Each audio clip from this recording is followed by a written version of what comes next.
오늘 우리에게 주시는 하나님 말씀은 사도행전 2장 42절부터 47절 말씀입니다.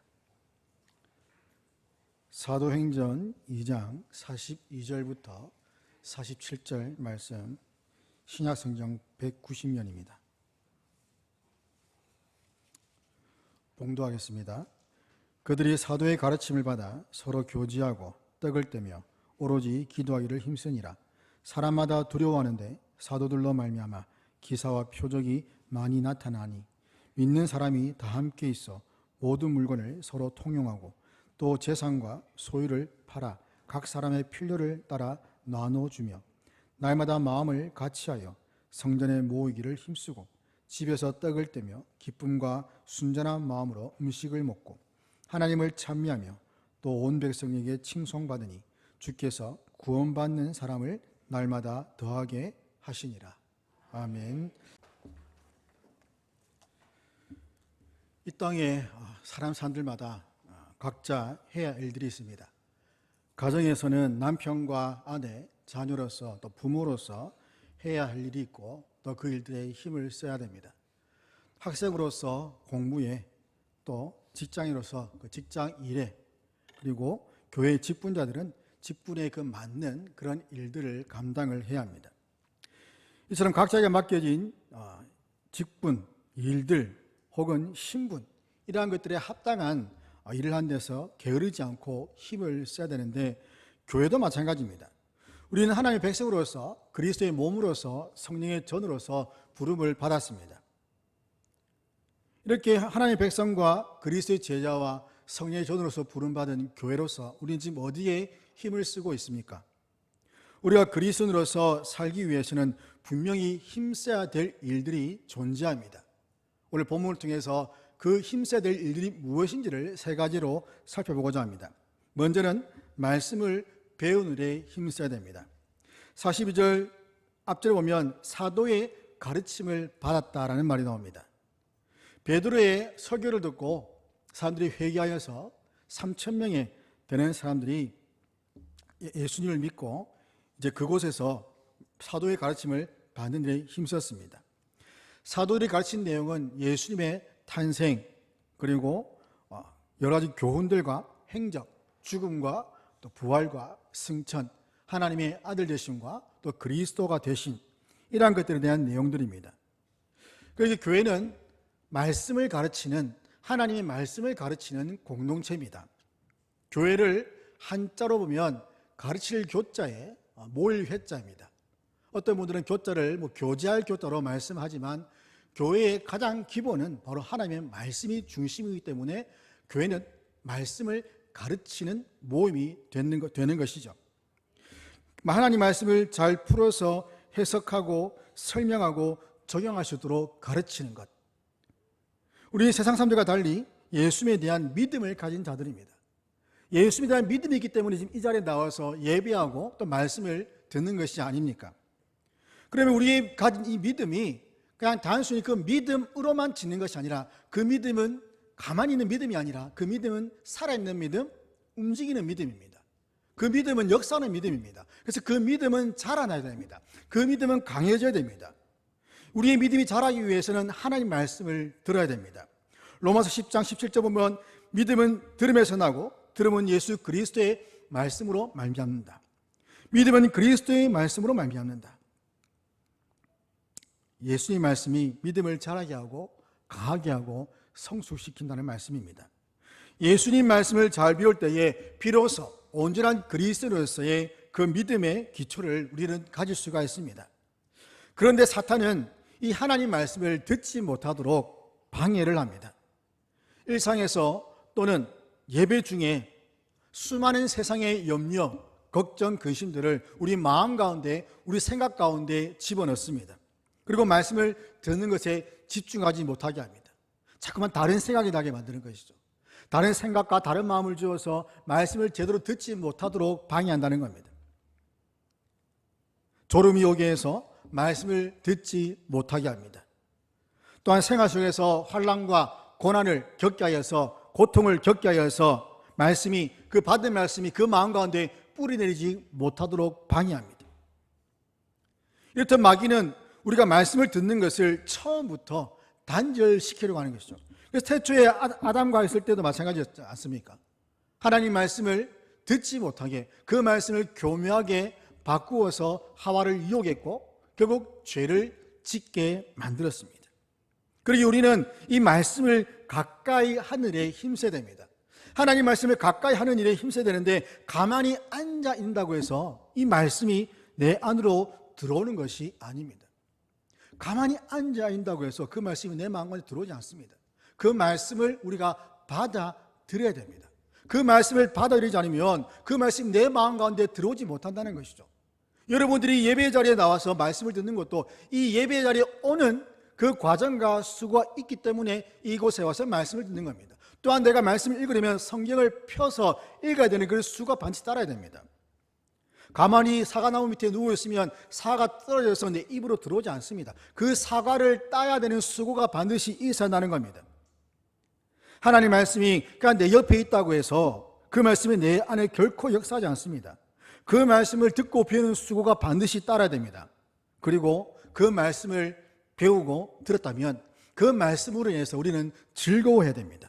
밤낮으로 묵상하여서 하나님 말씀이 우리 삶 가운데 내 마음 가운데 녹아들도록 해야 됩니다. 그 사람이 진정으로 복 있는 사람입니다. 우리가 듣고 읽고 배우는 성경은 세상의 책과는 전혀 다른 책입니다. 성경은 살아계신 하나님의 영감으로 기록된 하나님의 말씀입니다.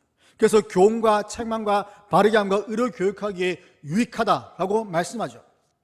그러기에 성경을 배움으로써 자신의 죄를 깨닫고 자신의 그 잘못된 삶, 하나님과 멀어지는 그 삶을 바로 잡으면서 하나님이 원하시는 그 길로 갈 수가 있는 것입니다.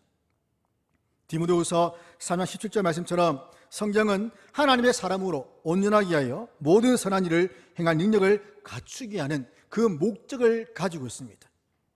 우리는 말씀을 배우고 실천함으로써 우리가 하나님의 사람으로서 온전하게 모든 선한 일을 행할 수 있는 그 목적을 성취해야 합니다.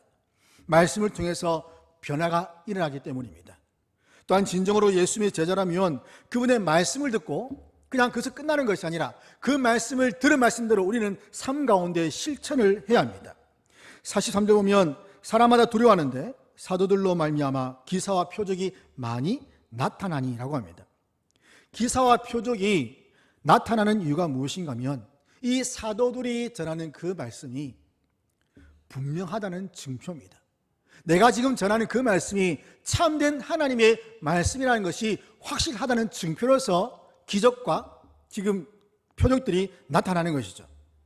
구약에 보면 모세가 하나님을 만났습니다. 하나님을 대면해서 하나님으로부터 이스라엘을 구원하라는 사명을 부여받게 됩니다.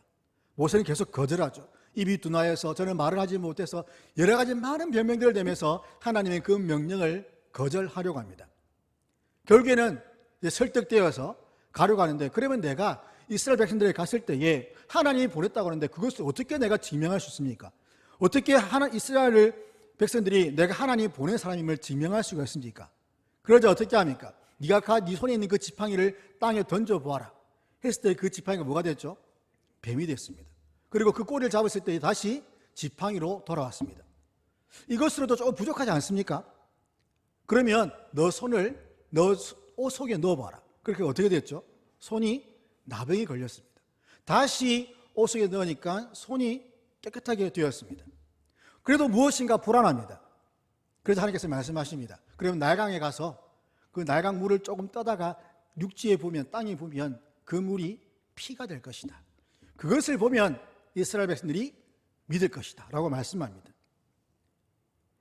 이 세 가지 기적은 하나님의 말씀이 사실이라는 것을 증명하는 수단입니다. 하나님의 말씀이 사실이라는 진리라는 것을 증명하는 수단이 되는 것이죠. 사도들이 말씀을 가르치고 전파하면서 보여주었던 그 기사와 표적은 그들이 전하는 그 말씀이 참되다는 것을 증명하는 것에 불과합니다.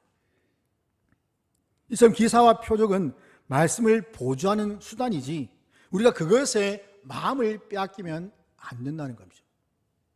표적과 기사는 단순히 나타나는 현상에 불과합니다. 그것을 행하시는 분이 누구인가? 거기에 우리는 관심을 가지고 그분이 하시는 말씀에 우리는 마음을 쏟아야 되는 겁니다. 요한복음 2장에 보면 큰 무리가 예수님이 제자들을 행하신 그 표적을 보고 따랐다라고 말씀이 나옵니다. 그들은 예수님이 행하신 그 표적, 예수님이 뭐라 하시냐면 너희들이 내가 행한 그 일, 오병이어를 통해서 먹게 한 것, 그것 때문에 지금 나를 따르는 것이 아니냐, 너희 배를 불리기 위해서 나를 따르는 것이 아니냐, 그렇게 말씀합니다. 그들은 예수님이 행하시는 그런 표적에, 그런 기적에 관심이 있었지 예수님 자체에는 관심이 없었다는 겁니다. 예수님이 보여주시는 그러한 것들, 그들의 눈을 사로잡고 그들의 입을 즐겁게 하는 것, 그들의 배를 부르게 하는 그러한 것들에 관심이 있었지 예수님이 어떤 분인가, 예수님이 어떤 존재인가, 그분이 하시는 말씀이 어떤 말씀인가에 대해서는 큰 관심이 없었습니다. 그래서 예수님께서 말씀하셨을 때에 그들이 이 말씀이 어렵다 하면서 떠나버렸습니다. 제자들은 영생의 말씀이 여기 있는데 우리가 어디를 가겠습니까 하며 예수님을 따랐던 것이죠. 그래서 무리와 제자들은 분명한 차이가 있습니다. 무리들은 예수님의 보여주시는 그 표적과 기적만 보고 따르는 자들이고, 제자는 예수님의 말씀을 듣고 행하는 자들입니다. 분명한 차이가 있다는 겁니다. 그러기에 우리는 하나님의 말씀이 참되다는 것을 우리의 삶이 새롭게 변화된 것을 통해서 증명해야 됩니다. 내 안에 믿음이 주어지고 내 삶이 새롭게 변화된 것, 그것으로서 하나님의 살아계심과 말씀이 참되다는 것을 우리는 보여주어야 됩니다. 이것이 가장 큰 기적이 아니겠습니까? 여러분들이 예수 믿은 것, 제가 예수 믿은 것, 내가 지금 이 자리에 있다는 것 자체가 기적입니다. 내가 언제 이 예배 자리에 나와서 예배라고 내가 예수님이 되겠는가라고 생각했던 분이 계실 겁니다. 그런데 어느 순간 내가 예수님 믿고 이 자리에 나와서 예배하고 또 말씀을 듣고 복음을 전하는 그런 일들을 하고 있는 것을 보게 됩니다. 이것이 기적이라는 겁니다. 병 고치고 귀신을 쫓아내고 이외에 더 많은 큰 기적과 여러 가지 일들을 한다 할지라도 내가 구원받고 내가 변화된 것보다 더 큰 기적이 어디 있겠습니까?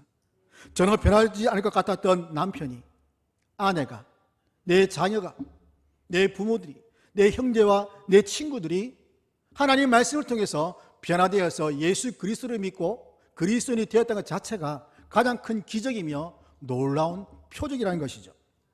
하나님 말씀은 이렇게 우리를 변화시키는 능력의 말씀입니다. 하나님 말씀을 지속적으로 배우면 그 심령이 점점 변화되는 것을 경험하게 됩니다. 하나님 말씀을 읽기 힘들다면 하나님 말씀을 들으십시오. 하나님 말씀을 정말 가까이 힘들다면 어떻게 해서든지 하나님 말씀을 들으려고 하는 그런 모습들이 우리 안에 나타나야 됩니다. 하나님 말씀에 대한 사모함이 나타나야 됩니다. 성령께서 살아있고 운동력이 있어 예리한 검과 같은 이 하나님의 말씀으로 우리의 영과 혼과 곳을 찔러 쪼개어서 역사하시는 그런 강력함이 우리 안에 나타나기 때문입니다. 우리는 설교를 통해서 책을 소개받거나 또는 위대한 신앙의 인물을 소개받는 것에 만족하면 안 됩니다. 저 사람이 저렇게 해서 저런 신앙의 어떤 사람이 되었구나 라는 것에 그냥 듣고 만족하면 안 된다는 말입니다. 설교는 하나님께서 지금 우리 삶 속에서 하시는 일을 설교자의 입을 통해서 선포하시는 겁니다. 보여주시는 겁니다. 그래서 앞에서 선포되는 말씀이 정말 순수한 말씀, 하나님의 말씀을 순수하게 전해야 되는 것이고, 듣는 회중들도 이 말씀을 하나님의 말씀으로 받아들이면서 그 말씀을 가지고 한 주간 동안 살아갈 수 있는 힘을 얻게 되는 것이죠. 이 말씀을 믿고 순종할 때에 하나님의 은혜와 각양 은사들과 은혜들을 풍성하게 누릴 수가 있다는 말씀입니다. 그래서 하나님 말씀을 배우는 것은 결코 끝이 없습니다. 나이가 많아서, 기억력이 떨어져서 여러 가지 많은 이유를 대면서 하나님 말씀을 배우는 일에 우리가 게으르고 나태해서는 안 된다는 겁니다. 사람은 누구나 다 잊고 삽니다. 여러분 지난주에 했던 말씀 기억하시는 분 있습니까? 없으시죠? 혹시 있으신 분들에게 죄송합니다만은 아마 대부분이 기억을 잘하지 못하실 겁니다. 망각하지 않으면 어떻게 365일 매일 새벽 기도를 하고 앞에서 강단에 설교하고 그 말씀을 다 할 수가 있겠습니까? 때로는 있는 것도 은혜입니다. 이제야만 또 듣고 또 다시 알게 되고 또 그러면서 점점 더 우리가 변화되고 회복된 역사가 일어나게 되는 것이죠. 교회와 가정에서 하나님 말씀을 가르침으로써 하나님의 그 사람들이 더 많아진 것을 하나님은 원하십니다. 주님이 오시는 그날까지 우리는 계속해서 배워나가야 됩니다. 교회는 계속해서 말씀을 가르쳐야 됩니다. 그리고 배운 바를 가르치는 자나 배운 자나 함께 행하며 나가야 됩니다. 또한 이러한 것들을, 이 말씀을 우리는 자녀들에게도 또한 가르쳐야 됩니다. 이것이 구약에서 이스라엘에게 또한 지금 신약에서 저와 여러분에게 하시는 하나님의 말씀입니다. 다음 세대들에게 물려줘야 될 유산이 무엇이겠습니까? 이 교회 건물이겠습니까? 아닙니다. 하나님의 말씀입니다. 살아있는 그 하나님 말씀을 물려줘야 됩니다. 그 말씀이 있어야만 그 자녀들 마음 가운데 믿음이 생기는 겁니다. 이 말씀을 놓쳐버리면 교회는 무너질 수밖에 없습니다. 하나님의 말씀을 배울 때에 믿음이 성장하게 되고 선한 영향력을 많은 사람들에게 미칠 수가 있는 겁니다. 말씀을 배우는 자가 다음 세대를 이끌어 갈 수가 있습니다. 그러므로 말씀이 중심이 되어서 놀라운 변화의 은혜가, 또한 하나님의 그 말씀의 능력을 날마다 경험하는 저와 여러분, 또한 가정과 교회가 되기를 주의 이름으로 축원합니다. 두 번째는 교제와 나눔에 힘써야 됩니다. 이 교제라는 것은 세상 사람들의 어떤 모이는 그런 사교 활동이나 어떤 그런 것들이 아니라 무엇인가 특별한 것이 있는 모임입니다. 이들은 그리스도를 믿는 믿음으로 하나가 된 거룩한 공동체를 이루었습니다. 또한 그리스도께서 제자들과 함께 지내시면서 사랑을 베푸신 것을 말씀하셨고, 또한 그렇게 베푸신 것처럼 서로 사랑을 했습니다. 초대교회 성도는 사랑으로 교제했고, 그런 사랑에는 재산과 소유의 그런 공유와 또 통용이라는 실제적인 행위가 뒤따랐습니다.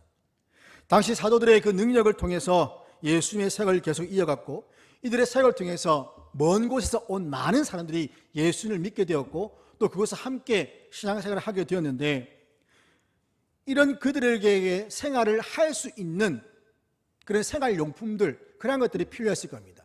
멀리서 왔기 때문에 가진 것이 부족했을 것이고, 또한 그런 생활함에 있어서 부족한 것들이 많았을 겁니다. 그래서 믿는 사람들이 함께해서 서로 물건을 통용했다는 것은 이렇게 멀리서 온 사람들에 대한 편의를 위한 것이 아닌가라고 볼 수 있는 것입니다.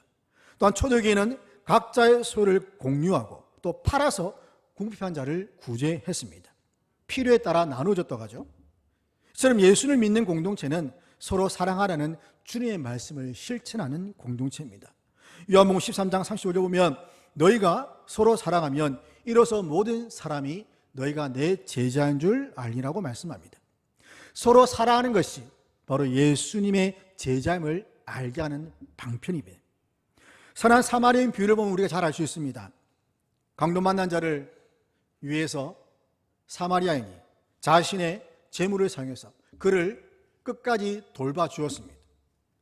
치료비를 내고 또는 모자라는 비용이 있으면 자신이 돌아올 때에 다시 그 모든 비용들을 지불하겠다라고 말했습니다. 하지만 우리가 성경을 읽으면 하면서 감탄을 하고 저렇게 살면 좋겠다라고 생각할지 모르지만 실제적으로 그렇게 행하는 것은 굉장히 어려운 일입니다. 자신의 것을 손해보면서까지 다른 타인을 돕는다는 것은 정말 쉬운 일이 결코 아닙니다. 말만큼 되는 일이 아니라는 겁니다. 그래서 기독교의 사랑과 섬김은 결코 억지로 되는 것이 아님을 우리는 알아야 됩니다. 기독교의 사랑과 섬김은 철저하게 자발적입니다. 자원하는 겁니다. 억지로 하는 것이 아니라 자원하고 자발적으로 섬기고 사랑해야 되는 것. 자신의 것을 나눌 때에 억지로 하는 것이 아니라 자발적이고 자원해야 되는 겁니다. 바나바가 자신의 소유를 팔아서 제자들의 발 앞에 두었을 때에 그것을 본 아나니아 삽비라 어떻게 했습니까? 자신들도 그렇게 하고자 했습니다. 정말 순수한 마음에서 그렇게 했으면 다행이지만 그들은 그 순수한 마음이 아닌 공명심을 얻기 위해 그런 것을 했음을 볼 수가 있습니다. 그래서 그들은 바친 것을 다 드린 것이 아니라 일부를 얼마 떼어서 나머지를 가지고 바쳤는데, 그것만 바친 것도 대단한 일인데 그들은 마음 가운데 더 욕심이 생겼던 것이죠. 그래서 그것이 다 드린 것이라고 거짓말을 했던 겁니다. 결국 그들은 죽임을 당했습니다. 자신의 것, 자발적으로 자원하는 마음으로 드리는 것, 이것이 귀한 것입니다.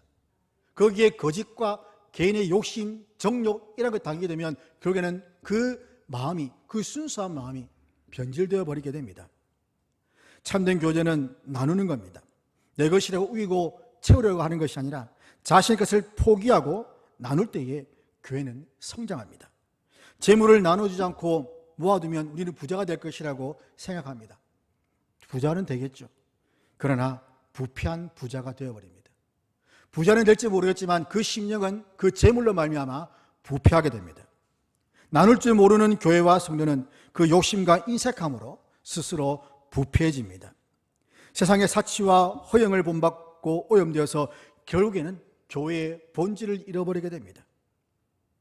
나누는 것이 이웃을 내 몸처럼 사랑하는, 내 자신처럼 사랑하는 바로 주님의 말씀의 실천입니다. 젊은 부자 간원이 예수님께 와서 영생을 얻는 방법을 물었습니다. 어떻게 하면 내가 영생을 얻을 수 있습니까? 주님께서는 10계명의 계명들을 가지고 말씀하시죠. 이 계명을 네가 지키면 된다. 어려서부터 그 계명들을 잘 지켰습니다. 그래도 너에게 한 가지 부족한 것이 있다. 그것이 뭐냐면 네가 가진 것을 팔아서 가난한 자들에게 나누어 주라. 그리고 나를 따르라 했을 때에 그는 슬픈 기색을 띠고 돌아갔습니다. 자신의 소유를 나누지 못하고 모아두고 욕심과 인색함으로 스스로 부패한 상태가 되어버린 것이죠. 아니면 그런 부패한 상태이기 때문에 나누지 못하고 베풀 줄 모르는 그런 사람이 것으로 우리는 볼 수가 있습니다.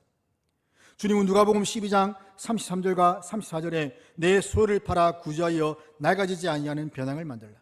곧 하늘에 둔 바 다함이 없는 보물이니 거기는 도둑도 가까이 하는 일이 없고 좀도 먹는 일이 없느니라. 너희 보물이 있는 곳에는 너희 마음도 있느니라 고 말씀합니다.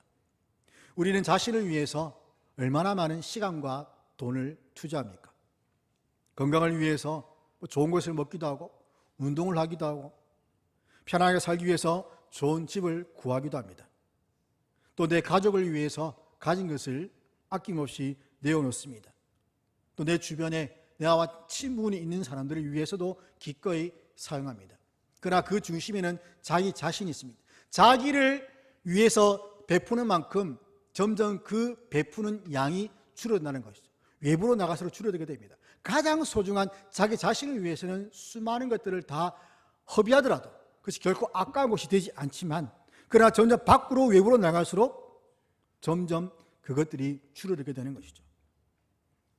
교회는 결코 자기 중심이 되어서는 안 됩니다. 교회는 공동체입니다. 내가 살고자 다른 성도를 죽이는 일은 있어서는 안 된다는 말입니다. 다 함께 사는 것이 교회입니다. 다 함께 구원받는 것이 교회입니다. 그런데 교회가 돈이 없다고 해서 어려운 성도들을 돕지 못하거나 또는 돕는 일에 인색하다면 그것은 바른 교회의 모습이 아닙니다. 그것은 돈이 없는 것이 아니라 마음이 없는 것이죠. 사랑하는 마음이 없기 때문입니다. 정말 사랑한다면 당연히 내어놓겠죠. 왜냐하면 사랑의 특징이 바로 주는 것이기 때문입니다. 사랑이 있다면 당연히 자신의 것을 내어놓더라도 아까워지 않을 겁니다. 그것이 내 일이라면, 내 가족의 일이라면 왜 돕지 않겠습니까? 교회는 돈으로 일을 하는 것이 아닙니다. 교회는 하나님의 사랑으로 일하는 겁니다. 교회는 하나님의 은혜로 일하는 곳입니다. 하나님의 은혜와 사랑으로 서로 섬길 때에 자연스럽게 자신의 가진 것들이 나오게 되는 것이죠. 오늘날 교회가 돈이 우상이 되어서 얼마나 많은 교회들이 분열되고 나누어지고 있습니까? 하나님의 교회가 사랑하지 않고 갈등을 겪고 그 가운데 분란이 일어나고 나누어지는 것은 큰 죄가 됩니다. 왜냐하면 교회를 나누는 것은 바로 그리스도의 몸을 찢는 것이기 때문입니다. 하나님이 세우신 그 그리스도의 몸을 사람들이 자신의 정욕과 욕심과 탐심 때문에 그 몸을 찢어버리는 그러한 행위가 나타나게 되는 것, 그것이 바로 하나님 보시기에 가장 큰 죄라는 것이죠. 하나님으로부터 받은 사랑을 온전히 실천하는 교회가 하나님께로부터 더 큰 복을 받는다는 사실을 믿으시기를 바랍니다. 교제 다음에 나오는 떡을 뗀다라는 문장이 나옵니다. 그래서 원문에 보면 가르침과 교제, 그리고 떡을 땜과 기도에 힘썼다라고 나오는데, 가르침 그리고 교제, 떡 그리고 기도에 힘썼다, 이 문장이 됩니다. 교제와 떡을 떼는 것은 하나라는 겁니다. 떡을 뗀다는 것은 음식을 먹는 것을 나타내는 유대식 표현인데, 교제를 하면서 음식을 함께 먹음으로써 그리스도 안에서 새롭게 형성된 식구다라는 것을 확인하는 것이죠. 46절 보면 집에서 떡을 떼며 기쁨과 순전한 마음으로 음식을 먹었다고 합니다. 떡을 뗐다, 이것은 바로 애찬, 식사를 의미하는 것이고 또는 성찬을 의미한다고 볼 수가 있습니다. 여기서 이들이 떡을 뗄 때에 기쁨과 순전한 음식으로 먹었다고 합니다. 기쁨은 성령의 선물입니다. 성령의 충만한 증표이고 성령의 열매 중에 하나죠. 우리는 항상 기뻐하라는 말씀처럼 어떤 환경에 처할지라도 그 영혼의 기쁨을 누릴 수 있어야 됩니다. 또한 순전한 마음이라는 것은 하나님과 이웃을 거짓 없이 사랑하는 마음을 가리킵니다. 거짓과 욕심, 정욕에 물들지 않고 정직한 마음으로 하나님을 섬기고 또 이웃에 대해서 깨끗한 양심으로 행하는 것, 이런 기쁨과 순전한 마음은 우리가 지켜야 할 마음이고 또한 교회의 모든 성도들이 함께 품어야 할 마음입니다. 코로나로 해서 교회 모임이 중단이 되었습니다. 그리고 지금은 이제 그것이 해제가 되어서 이제 모이는 것에 어떤 제약을 받지 않는 그런 시기가 되었습니다. 자유롭습니다. 그럼에도 아직도 여전히 모이기를 패하게 하려는 그런 말들이 있습니다. 아직까지도 모이는 것에 두려워하고 모임에 있어서 부정적인 생각을 가지는 그런 사람들이 있습니다. 그러나 그것은 분명히 잘못된 생각입니다. 우리는 모이는 일에 힘써야 됩니다. 아무리 좋은 식사의 교제가 있다 하더라도 모이지 않으면 소용이 없습니다. 잔치상을 벼려놓았습니다. 초대했습니다. 그런데 아무도 안 옵니다. 그럼 그 잔치가 무슨 의미가 있습니까? 또한 큰 잔치를 벌려놓았습니다. 수많은 사람들이 모여들었습니다. 수만 명이 모여들었습니다. 그런데 그들이 하나가 되지 못하고 마음이 나눠져 있고 분열되어 있다면 그 음식이 아무리 산에 진미라 할지라도 그 음식은 아무런 맛이 없습니다. 그러기에 우리는 한 마음으로 서로 사랑의 교제를 통해서 모이기에 더욱 힘쓰고 그 사랑하는 마음으로 서로를 아름답게 섬겨나가는 그러한 믿음의 교회 될 수 있기를 주의 이름으로 축원합니다. 마지막은 기도하기 힘써야 됩니다. 제자들은 마가 다락방에 모여서 성령 강림을 위해서 기도하는 일에 힘썼습니다. 성령께서 제자들에게 강림하신 후에도 그들은 기도에 더 힘을 썼습니다. 여기서 알 수 있는 것은 이 성령의 임재하심이 바로 기도에 힘쓰게 한다는 겁니다. 성령의 임재가 있는 사람은 기도에 힘쓸 수밖에 없습니다. 왜냐하면 성령께서는 이 기도를 통해서 하나님의 뜻을 구하게 하시기 때문입니다. 그리고 성령은 말씀을 가까이 하게 하고 말씀을 즐거워하게 합니다. 성령 하나님은 진리신 그리스도를 드러내시는 분이기 때문입니다. 이처럼 성령께서 우리 안에 강하게 임하시면 삶의 모든 초점과 관심은 하나님과 예수님께로 향하게 되고 그리고 오직 말씀과 기도에 힘쓰면서 경건의 삶을 살게 하십니다. 성령이 우리의 마음을, 이제는 완악하고 정말 강팍한 그 마음을 살처럼 부드럽게 만드시고 새롭게 만드시기 때문이죠. 우리는 죄성으로 인해서 스스로 기도할 수 없는 연약한 존재들입니다. 그러기에 성령께서 우리를 도우십니다. 우리가 연약하기 때문에 우리가 마땅히 기도할 내용이 무엇인지 모릅니다. 우리는 기도하지만 그 기도의 내용이 정말 하나님을 향해 있지 않고 우리 자신에게 집중되어 우리 자신이 중심이 되어 있기 때문에 우리 자신을 위해서 기도한다는 것이죠. 그래서 성령께서는 말할 수 없는 탄식으로 우리를 위해 친히 하나님께 간구하시는 겁니다. 우리가 무엇을 기도할 바를 알지 못하기 때문에 성령께서 친히 우리가 기도해야 될 것을 대신해서 기도하신다는 겁니다. 로마서 8장 27절 보면 마음을 살피시는 이가 성령의 생각을 아시나니 이는 성령이 하나님의 뜻대로 성도를 위하여 간구하십니다. 하나님께서 우리 마음을 살피시는데 우리가 어떤 마음으로 기도한지를 아신다는 말입니다. 우리는 연약하기 때문에 정력을 구하며 기도할 때가 많습니다. 정력을 위해 기도하는 연약한 우리를 위해서 우리를 성령께서는 아시고 그 연약한 우리를 위해서 하나님의 뜻을 따라서 간구하신다는 겁니다. 하나님의 뜻은 무엇인가 하면 이 땅에서 한 명의 그리스도인으로서 한 명의 경건한 그리스도인으로서 거룩하게 되는 것이고 감사와 기쁨과 기도에 힘쓰는 겁니다. 내가 거룩하니 너희도 거룩하라. 나의 뜻은 이것이니 너희가 거룩하는 것이다. 나의 뜻은 이것이니 그리스도 안에 있는 너희는 항상 기뻐하고 범사에 감사하며 쉬지 말고 기도하라. 이것이 하나님이 그리스도 안에 있는 너희를 향하신 뜻이다 라고 말씀하는 겁니다. 죄로 가득한 세상에서 참되게 구별된 삶을 사는 것이 하나님의 뜻입니다. 그러기 위해서 우리는 성령으로 충만받는 일에 힘써야 됩니다. 술 취하는 것은 방탕한 것입니다. 술뿐만 아니라 하나님과 거리를 멀게 하는 것 다 방탕해야 하는 겁니다. 우리를 세상으로 이끌고 가는 것은 다 우리를 방탕하는 것들입니다.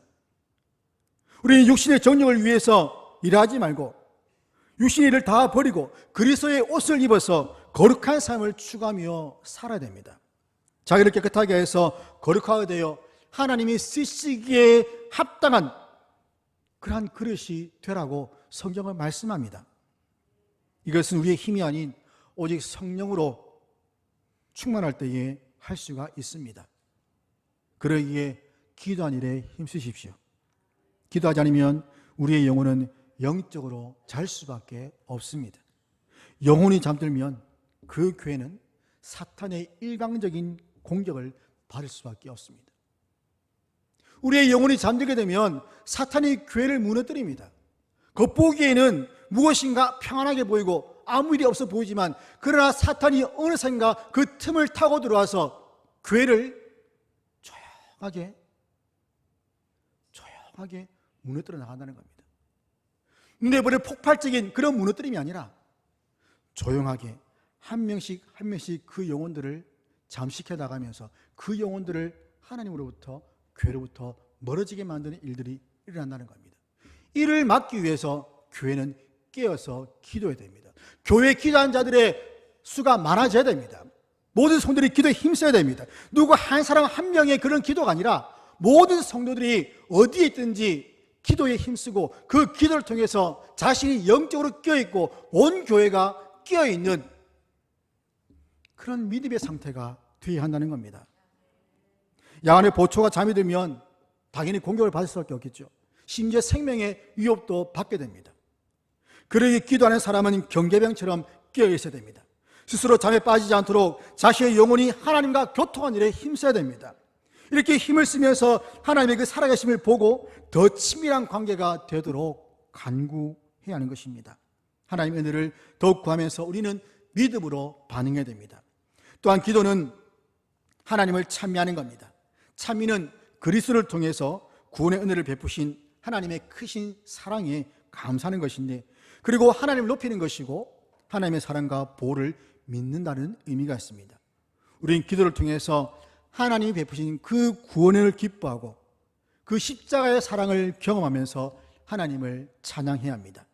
이처럼 교회가 본질적으로 힘쓸 것들에 힘쓸 때에 어떤 결과가 나오냐면 온 백성에게 칭송을 받습니다. 당시 유대인들은 결코 자신들과 다른 그런 종교인들을 칭찬하는 법이 없었습니다. 자신과 다르기 때문에, 자신들이 기준되어서 자신들과 다르기 때문에, 그래서 사탄이 만든 거짓 종교이며 때문에 예수님을 이단자로 비난을 했고 그 예수를 믿는 자들을 잡아 죽이는 일도 서슴지 않았던 겁니다.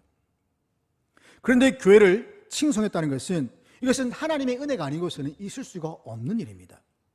이들이 교회를 칭송한 이유는 교회가 그냥 자기들만 모여서 예배하고 자기들만 교제하고 자기들 안에 있는 성도들을, 어려운 성도들을 구제하는 그것이 아니라 이제는 눈을 바깥으로 돌려서 불우한 이웃들을 구제하는 일에도 힘을 썼기 때문입니다. 당시 사회 문제에 적극적으로 개입을 해서 가난하고 소외된 이웃들을 구제하고 선하고 아름다운 일에 힘썼기 때문입니다. 정말 자신들이 가지고 있던 그런 생각들과 그런 삶과는 전혀 다른 삶을 살았기 때문에 그들을 칭송할 수밖에 없었다는 겁니다. 우리가 교회 바깥에 나가서 일상생활 속에서 삶을 한번 돌아보십시오. 내가 그들에게 칭송받을 만한 삶을 살고 있는가? 내가 그들에게 칭찬받을 만한 삶을 살고 있는지를 한번 돌아보라는 겁니다. 내가 속해 있는 직장과 또는 어떤 모임이나 또는 심지어 가정에서조차도 내가 아내와 또는 남편과 자녀들에게 인정받고 칭찬받는 그러한 삶을 살고 있는가를 돌아보라는 겁니다. 하나님을 경외하고 그 말씀에 순종하고 사랑을 베풀 때에 교회는 세상으로부터 칭송을 받습니다. 이 칭송은 내가 받는 것이 아닙니다. 우리 교회의 이름으로 받는 것이 아닙니다. 이 칭송은 바로 교회의 머리신 예수 그리스도께서 받는 칭송입니다. 베드로전서 2장 10절 보면 너희가 이방인 중에서 행실을 성하게 가져 너희를 악행한다고 비방하는 자들로 하여금 너희 선한 일을 보고 오시는 날에 하나님께 영광을 돌리게 하려 함이라 라고 말씀합니다. 교회가 본질을 추구하는 것이 세상 사람들이 볼 때에 바로 선을 행하는 것이고 이를 통해서 그들이 하나님께 영광을 올려 드리게 되는 겁니다. 교회가 본질을 추구할 때에 또 한 가지 결과가 뭐냐면 하나님께서 구원받는 자들을 날마다 더하여 주신다는 겁니다. 교회가 본질을 지켜나갈 때에 그 본질에 힘쓸 때에 구원받는 자들의 수가 더하여진다는 것. 얼마나 놀라운 일입니까? 그럼 오늘날 교회가 구원받는 자들의 수가 점점 늘어나고 있느냐? 아닙니다. 점점 줄어들고 있습니다. 그러면 그 이유가 무엇일까요? 교회가 본질을 잃었기 때문입니다. 교회가 그 본질에 대해서 최선을 다하지 않았기 때문입니다. 교회가 그 본질에 힘을 쓰지 않았기 때문입니다. 구원받는 것은 하나님의 역사입니다. 구원받는 자들이 더해진다는 것은 하나님이 행하신 일입니다. 교회의 부흥과 성장은 사람이 인위적으로 일시적으로 교회가 성장할 수는 있겠지만 궁극적인 부흥은 하나님이 가져다 주셔야만 일어나는 것이 진정한 부흥입니다. 이 부흥은 숫자에 뿐만 아니라 그 사람의 삶이 변화되는 겁니다. 그 사람이 지은 죄를 회개하고 그 사람이 진정으로 하나님의 사람으로 거듭나는 역사가 참된 부흥이라는 겁니다. 이런 부흥이 있을 때에 비로소 교회가 더 힘있게 되고 더 본질적인 것을 찾고 구하게 되고 그러한 것들을 더 힘써 하려고 하는 그러한 모습이 나타나게 되는 것이죠. 하나님이 세우시고 성장시키는 교회는 그리스도의 몸입니다. 그러기에 하나님이 이 교회를 세우시고 교회를 성장하게 하십니다. 우리는 주님 안에서 우리 주님 능력 안에서 기뻐하고 즐거워야 됩니다. 또한 하나님을 사랑하고 높이며 선한 일을 하며 세상이 하나님께 영광 돌리도록 해야 됩니다. 그러므로 교회의 본질에 힘써서 세상 속에서 하나님의 이름을 높이고 영원롭게 한 일에 쓰임받는 저와 여러분 그리고 우리의 가정과 교회가 되기를 주의 이름으로 축원합니다. 은혜가 풍성하신 아버지 하나님 감사합니다. 저를 교회로 부르셔서 이 땅 가운데 살게 하시니 교회의 사명을 잘 감당할 수 있도록 성령께서 힘을 주시고 교회가 힘써야 될 이 세 가지 일들 말씀을 가르치는 것과 또한 나누며 교제하는 것과 또한 기도하는 것에 힘쓰는 교회가 되게 하시고 저희가 될 수 있도록 주여 도와주시옵소서. 저희들은 연약합니다. 부족합니다. 정말 어떤 것도 할 수 없는 그러한 존재들입니다. 성령께서 우리와 함께 하셔서 이러한 하나님 맡기신 일들을 잘 감당할 수 있도록 힘주시고 능력 주시고 그래야 해서 만방 가운데 그리스도의 몸된 교회를 전파하며 그리스도의 교회 버리신 그리스도를 높이는 그러한 삶을 살아가는 저희가 되게 하여 주시옵소서. 우리 주 예수 그리스도의 이름으로 기도드립니다. 아멘.